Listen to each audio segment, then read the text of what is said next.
कारखाना में ऐसे काम होता है कारखाना अंदर આવી રીતે કામ થાય છે અને ફૂલ ગરમ કરી દીધું છે એકદમ લાલ હવે ટુકડી થશે એનાથી ટૂંકી મશીનોથી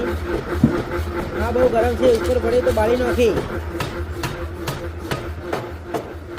તો અમારી ચેનલ પર નવા હોય તો સબસ્ક્રાઈબ કરી નાખો લાઈક કરી નાખો અને કોમેન્ટ કરી નાખો